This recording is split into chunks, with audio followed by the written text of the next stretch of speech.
It's painful to say, but the Central Division is up for grabs again, huh? It doesn't seem like anybody wants to win it, you know that? The Vikings went into today's game with New Orleans knowing that a win could put 2 games between themselves and their nearest NFC Central foe if things worked out. But the Saints got a little lucky and showed why they are a vastly improved team, beating the Vikes 17-16.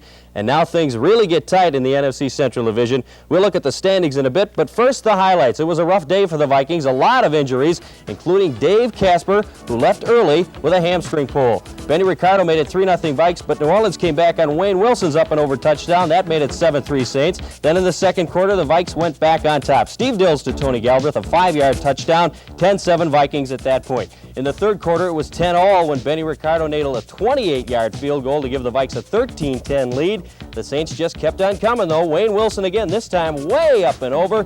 And New Orleans took a 17-13 lead. But the Vikings scored again. Another Ricardo field goal from 33 yards made it Saints 17, Vikings 16. Then the Vikings got the ball back when Hokie Gajuan fumbled. Dennis Folks recovered for the Vikes, and they had a chance to win it. With time running out, Benny Ricardo, leg cramps all day long. He lines up for a 47-yarder. Plenty on it, but it's wide right. New Orleans holds on to win 17-16, a heartbreaker for the Vikings, who now must travel to Detroit Monday night and battle for first place. Now let's check the rest of the NFC Central scores. Detroit, that's the game Thursday. They bombed Pittsburgh 45-3. Tampa Bay and Houston went at it for the battle of next year's #1 draft choice. Tampa Bay won it. Chicago surprised everybody, beat San Francisco 13-3, and in overtime, Atlanta 47-41 over Green Bay. Let's check the Bears game first. They got some great defense, great offense too. Jim McMahon found Dennis McKinnon wide open behind the 49ers defense. McKinnon went in for a score, a 49-yard touchdown pass, and the Bears beat San Francisco.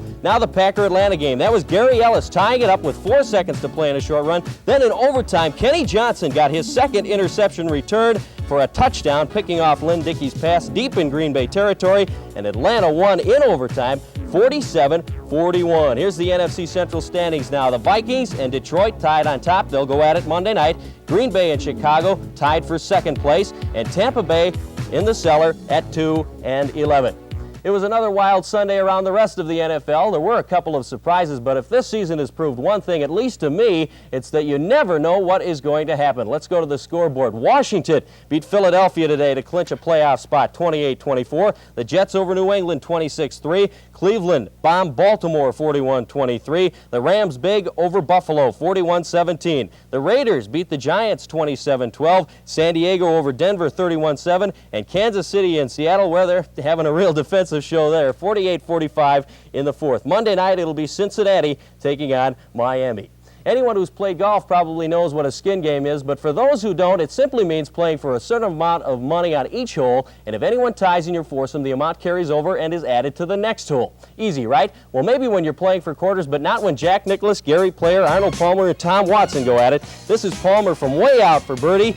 And I'll tell you what, he made that putt. It was worth $100,000 because of all the carryovers. A little bit later, more carryovers, more money. Gary Player sinks it, $150,000 for one hole.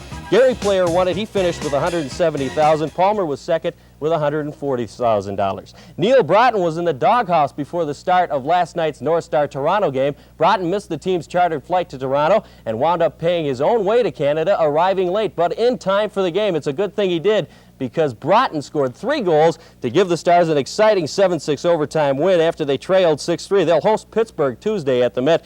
Here's Broughton's game winner last night. Early in overtime, Neil got the puck at mid-ice. He got into the Toronto zone just over the blue line, and he blasted a slap shot past Mike Palmatier. A North Star victory. The Stars now lead the North Division by 3 points.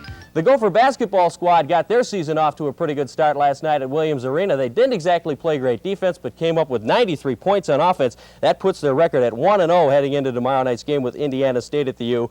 But bad news, sophomore guard Mark Wilson went out of the game with a hip pointer. He'll miss tomorrow night. Oh, that is too bad. Is that going to be a painful loss for them? Well, they're looking to him to score a few points this season, and they don't have a lot of depth. He's only a sophomore, but he played a lot last year.